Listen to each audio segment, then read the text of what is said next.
Well, Michael, we're all glad to see you back for Halloween 6. We're glad you decided to sign on. Yeah, I'm excited to be here. Yeah, we're all very excited. We brought the whole gang back. Hey, is Jamie in the script? Yeah, she's back. You, Jamie, Dr. Loomis, Wynn, everybody's back. It's going to be awesome. Well, that's cool. That was my favorite parts of 4 and 5, stalking Jamie. I want to finish that story out strong. Well, I see you're looking at the very first scene. What's with this dungeon and birthing chamber? Yeah, Jamie's in there and she's having a baby. Don't worry, you're going to be stalking both of them. Both? That's weird. Isn't Jamie like 15 years old or something? Well, I think you could see from the beginning that this is going to be an amazing movie, and you're going to be a huge part of this thing. I hope so. I don't like that Thorn cult stuff, but okay. Yeah, the Thorn cult is a big part of this one, just like the last one. We've got some cool ideas for it. It's going to be amazing. What, are you skipping to the end? I don't see Jamie in here. Who's this Kara Strode? This is ridiculous. Don't worry about it. And this tattoo, man, I'm not digging it. Yeah, I know the tattoo. You weren't excited about getting it. Yeah, I know it's itchy. But it's going to work, we promise. We'll figure this out together. Okay, I trust you guys. Well, Michael, the producers weren't happy. Yeah, go ahead and put your knife down. The producers weren't happy with what we've done so far. So, yeah, Mustafa Akkad, he approved this one. And so we're going to go over the changes of this producer's cut. So we got the key scenes that are going to be different here, and we're going to show them to you first. Hopefully this Thorn stuff is toned down. Yeah, the Thorn cult stuff is still in there. What? Come on, man. Yeah, there's going to be a big altar scene at the end. It's going to be amazing. What am I doing in it? Check it out. So, what's with his runes, and who does she say is the father of this baby? Yeah, about that. We're going to have to talk more about that because, no, this is ridiculous. This is getting cut out. I'm not doing this. They've added some stuff in there, some backstory about you. No. What? Oh, you saw that? No. Where's my agent? I'm not doing this. I'm out of here.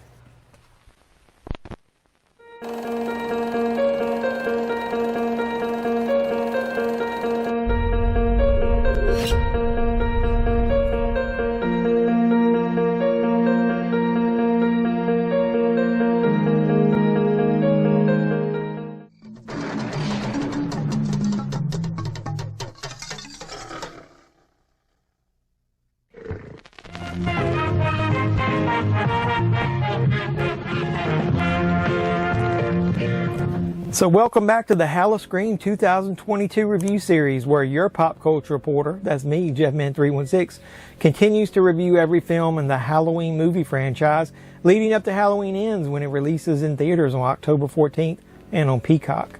In this review series, I'm joined, as always, by some awesome YouTube content creators. They're all listed in the description down below. You also saw their logos on the opening graphic. We'll each present our own unique review of each of the films in this iconic horror franchise. So please support everyone, me and all those people down below who are participating in this review series. Support them any way you can, liking, commenting, subscribing, sharing, all that normal YouTube stuff. So let's keep this thing going. Let's roll along to the 1995 sequel, Halloween, The Curse of Michael Myers. And yes, I'm going to have talking points about both versions of the films, actually. What are we waiting for? Let's go. So Halloween, The Curse of Michael Myers, or Halloween 6, if you're keeping track of the sequel count up to this point. This film concludes what most people label the Thorn trilogy, which started with Halloween 4, a little bit more of it in Halloween 5, full-blown in Halloween 6. It's ironic that the naming convention of this trilogy is similar to another one.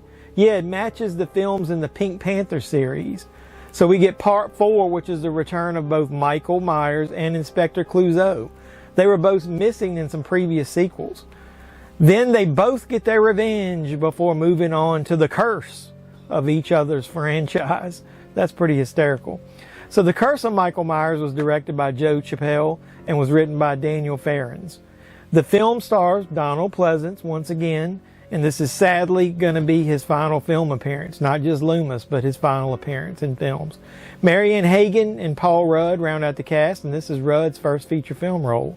Rudd filmed Clueless right after this movie, but Clueless arrived in theaters, ironically enough, first, since the production on this movie had so many delays. I'm going to try to sum up the plot of this movie this way. 6 years after the events of Halloween 5, Michael Myers continues to stalk his last surviving relatives, while Dr. Sam Loomis pursues him once more. The film also reveals the source of Michael's immortality and his drive to kill. So during every stage of the production of this film, there seemed to have been major disagreements between everybody, the writer, the director, the producers, about the direction that they wanted to take with the presentation of the film. The franchise producer, Mustafa Akkad, he wanted to return to the roots of Halloween, the roots of Michael Myers, like in the Halloween 78 original film. He wanted him to be scary. He didn't want all the blood and guts. It seemed like everyone else wanted to mimic all the horror films of the day like Scream and go for a more in-your-face approach and keep all the gore intact. What we got is a movie that felt like you had bits and pieces that could have been of a very good movie, if not great. And then when you put those pieces together, it felt like the puzzle wasn't even complete. I was like everyone else who saw only the theatrical version for years, and I did not like the movie that I saw at all. I missed the atmospheric score with all the classic Halloween musical cues and themes that I had come to enjoy in all the sequels up to this. It didn't even look like the same type of film. It didn't feel like a Halloween film to me. I've always hated the Cult of Thorn aspect sprinkled into Halloween 4 or 5, and then now they dived headfirst into the Thorn pool with this one. I think that's what makes this film so polarizing. They couldn't even decide during the production what type of film that they actually wanted to make, so they threw too many ideas into the plot. So Halloween is a very easy formula for success. Michael stalks someone. People around that person die. We finally get a final girl, and then we possibly think Michael is dead, and then the end. There's some things in the movie that I did like, though. I love that we did get Loomis back, and he wasn't as manic as he was in Halloween 5. He even got his face fixed. God, you look good, Sam. I feel great. I had surgery, plastic surgery, skin graft. I think Paul Rudd did an excellent job as Tommy in most parts. He did have some very bad overacting in a few parts, and his line delivery wasn't great, but it was great to see the Tommy character return, to see how he was ultimately affected by that childhood trauma from his encounter with Michael Myers. I do think that if they continued with it, Tommy would have made a great choice to take over the mantle of the Dr. Loomis character in future sequels, especially since, if you consider Donald Pleasence in real life died before the reshoot started on this one. I'm someone who does believe Dr. Loomis dies at the end of the theatrical cut too.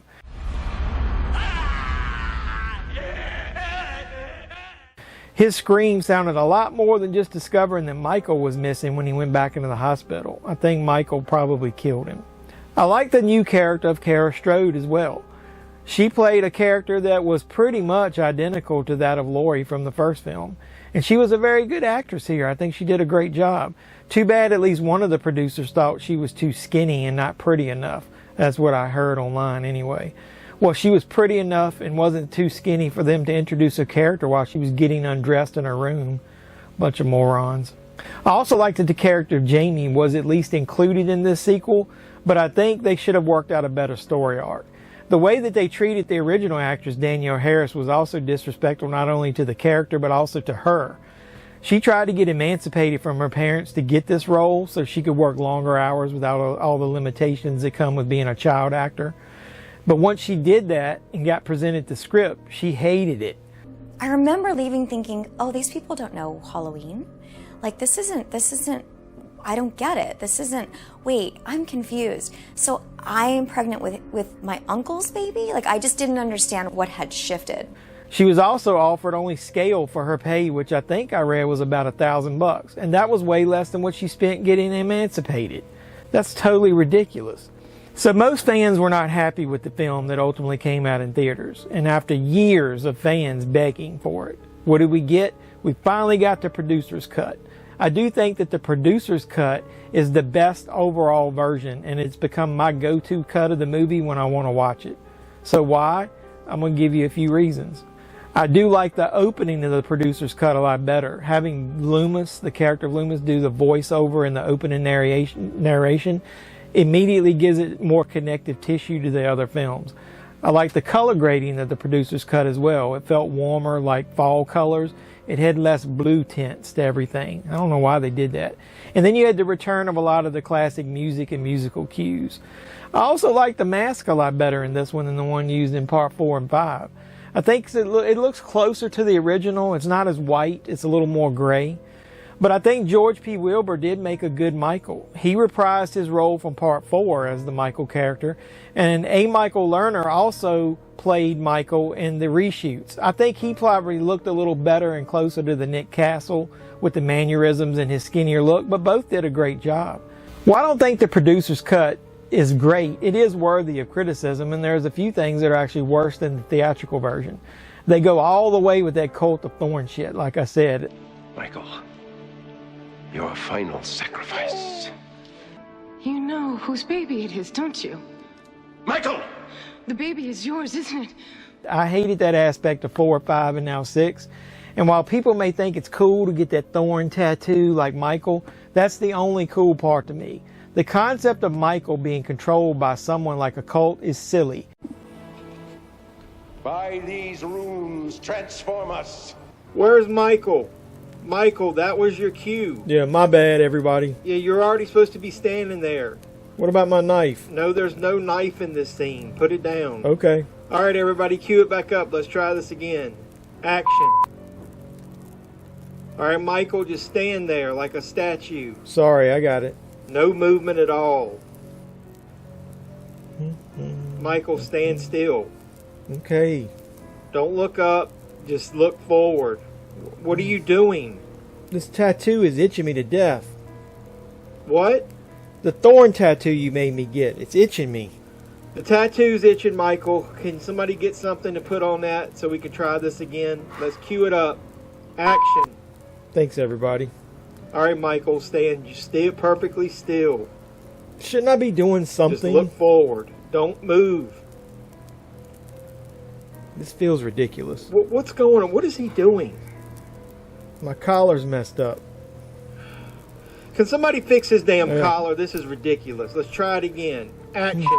I just feel like I should be doing something. How about my knife? Michael, no. There's no knife in this scene. You don't need it. Are you sure? All right, cut. You're supposed to be controlled by the cult. This is ridiculous. We shouldn't know what Michael's motivations are. He should be a total mystery, wrapped up in an enigma, as the great Busta Rhymes would say. More of that later. And to have someone be able to put runes on the floor around him and have him unable to move and them control him, that's borderline blasphemy to the whole character of Michael Myers. I also despise the ending of the producer's cut. Having Loomis take on the curse of the Thorn and have that tattoo transfer to his arm, that is crazy.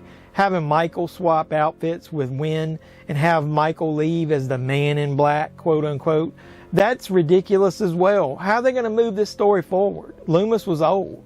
How could he become the protector of the cult? What role would Michael play moving forward? I guess the only possible positive would be that the curse is broken for Michael and he could go on about his own business being, a regular serial killer. The ending of the theatrical cut also has some silly moments as well. So all this green shit that's spewing out of Michael when Tommy's bashing him with the pipe, and then the mask miraculously becomes clean when it's shown laying on the floor at the very end. That's pretty lame. So I could spend hours going back and forth debating if these two versions of the Curse of Michael Myers are good or bad. I think there is a good cut out there somewhere in the middle. Take the first 2 acts of the producer's cut and tack on the end of the theatrical cut, and we might have a winner there. So what do I rate these two movies? I'm giving the producer's cut a thumbs up. It's a drastic improvement over the theatrical cut based on all the examples I gave. The ending does suck, but not as bad as the ending of part 5. And I'm going to give the theatrical cut a big meh. It's going to get just a big thumb right down the middle. So what do you think of Halloween 6, The Curse of Michael Myers? Do you like the theatrical cut? Do you like the producer's cut? Which one do you prefer? What's your go-to version? Put it in the comments down below. So do everything that I normally ask you to do. Like, comment, subscribe, share, but not just my video. All the people that are participating in the HalloSCREAM 2022 review series, look up their videos in the links down below and do all the same thing for their videos as well. Support all of us and we'll keep making great content.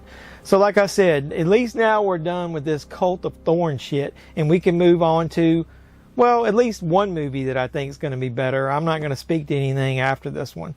So until next time, boys and girls, this is JeffMan316, your pop culture reporter, signing out saying, you guys be safe out there. What the hell?